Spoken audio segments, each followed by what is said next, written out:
नमस्कार साथियों, स्वागत है आप सभी का ट्रिकी हिंदी पाठशाला में। साथियों, हमारी जो चर्चा चल रही थी रहस्यवाद क्या है और रहस्यवाद को मैं परिभाषित कर चुकी थी। रहस्यवाद के कितने भेद हैं वो सब मैं बता चुकी थी। ये भी बताई थी कि साधनात्मक रहस्यवाद की प्रवृत्ति कबीरदास के अंदर दिखाई देती है और भावात्मक रहस्यवाद की प्रवृत्ति जायसी के अंदर दिखाई दे देती है। साधनात्मक रहस्यवाद में ज्ञान पक्ष की प्रधानता होती है और भावात्मक रहस्यवाद में हृदय पक्ष की प्रधानता होती है, इसलिए यह प्रेमाश्रयी शाखा में दिखाई देता है और साधनात्मक रहस्यवाद जो है वो ज्ञानाश्रयी शाखा में दिखाई देता है। तो आइए आज मैं चर्चा करती हूँ कबीरदास का रहस्यवाद क्या है। कबीरदास के रहस्यवाद में एक तरह से देखें तो साधनात्मक रहस्यवाद और भावात्मक रहस्यवाद दोनों दिखाई देता है, लेकिन जो प्रधान प्रवृत्ति है, जो प्रधानता दी गई वो है साधनात्मक रहस्यवाद की।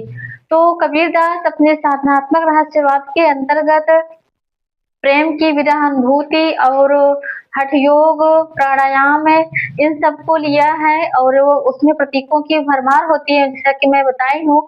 और कबीरदास की रचनाओं में प्रतीकों की भरमार हुई है। तो कबीरदास जो है वो निर्गुण निराकार परमात्मा को पूरे संसार में व्याप्त मानते हैं।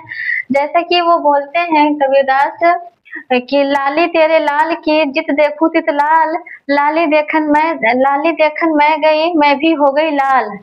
उसमें वो मानते हैं कि ये जो निर्गुण निराकार परमात्मा है वो पूरे संसार में व्याप्त है। तो सबसे पहले मैं यहाँ पर देखती हूँ हिंदी के रहस्यवादी कवियों में कबीर का महत्वपूर्ण स्थान है। सबसे पहले दिखाई देता है सरहपा में, उसके बाद सरहपा के बाद कबीरदास में दिखाई देता है रहस्यवादी प्रवृत्ति। तो हिंदी के रहस्यवादी कवियों में कबीर का महत्वपूर्ण स्थान है। निर्गुण ब्रह्म को भावना का विषय बनाकर कबीर ने अपनी रहस्यवादी प्रवृत्ति का परिचय दिया है। कबीर के रहस्य भावना में भक्ति मूलक, प्रेम मूलक और साधना मूलक तीनों की स्थितियां मिलती हैं। कुंडलिनी योग से संबंधित पारिभाषिक शब्दावली इन्होंने नाथपंथियों से ली है। ये जो लाइन है ये प्रश्न भी पूछा गया है और पूछा जाता रहेगा कि कुंडलिनी योग से संबंधित जो पारिभाषिक शब्दावली है वो कबीरदास ने कहाँ से ग्रहण की है, तो वो नाथपंथियों से ली गई है। कुंडलिनी, सहस्रार चक्र, षटचक्र, सुषुम्ना नाड़ी, इड़ा, पिंगला आदि क्या ये पारिभाषिक शब्दावली है। और कबीर के रहस्यवाद पर हठ योगियों एवं सिद्धों का भी प्रभाव है। यह भी पूछा जाता है कि कबीर के रहस्यवाद पर किसका प्रभाव है, तो वो होगा हठ योगियों एवं सिद्धों का प्रभाव है। जैसा कि अभी मैं बताई हूँ कि सबसे पहले सिद्धों और नाथों में रहस्यवाद की भावना दिखाई देती है, तो उसी से कबीरदास ने ये ग्रहण किया है। कबीर की ईश्वर संबंधी अवधारणा जो है वो अद्वैतवाद पर आधारित है। कबीरदास की ईश्वर संबंधी जो अवधारणा है वो अद्वैतवाद पे आधारित है और अद्वैतवाद को मैं बता चुकी हूँ। इसके जो प्रवर्तक होते हैं वो है शंकराचार्य। शंकराचार्य मानते हैं कि जगत मिथ्या, ब्रह्म सत्य, जगत मिथ्या है, अर्थात ब्रह्म ही सत्य है और जगत मिथ्या है। तो ठीक उसी प्रकार कबीरदास जी मानते हैं कि ब्रह्म सत्य है कि जगत मिथ्या है। कबीर के रहस्यवाद में जो प्रेम तत्व मिलता है वह वैष्णव भक्ति का प्रभाव है। यह भी पूछा जाता है कि कबीर के रहस्यवाद में जो प्रेम तत्व मिलता है वो वैष्णव का प्रभाव है, वैष्णव भक्ति का प्रभाव है।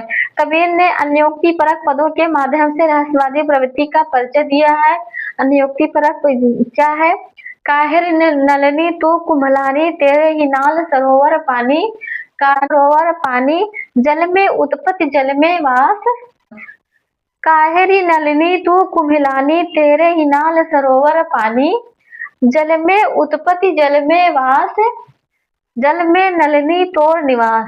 अर्थात कबीरदास कहते हैं कि हे जीवात्मा रूपी कमलिनी, हे जीवात्मा रूपी कमलिनी, तू क्यों कुम्भला गई। कबीरदास कहते हैं कि हे जीवात्मा रूपी कमलिनी, तू क्यों कुम्भला गई है, परमात्मा रूपी जल तो तेरे पास ही है। अर्थात उन्होंने कमलिनी को जीवात्मा माना है और जल को परमात्मा माना है। जीवात्मा रूपी कमलिनी तू क्यों कुम्भला गई, परमात्मा रूपी जल तो तेरे पास ही है। कबीरदास का कहने का मतलब यही है। तो दोस्तों ये रहा कबीर का साधनात्मक रहस्यवाद और भावात्मक रहस्यवाद भी इसमें इनमें दिखाई देता है, दोनों की प्रवृत्ति मिलती है, लेकिन जो प्रधानता है वो साधनात्मक रहस्यवाद की है और भावात्मक रहस्यवाद जैसी के अंदर दिखाई देता है। दोस्तों आशा करती हूँ आप लोगों को यह कबीरदास का रहस्यवाद क्या है वो अच्छे से समझ में आ गया होगा। धन्यवाद।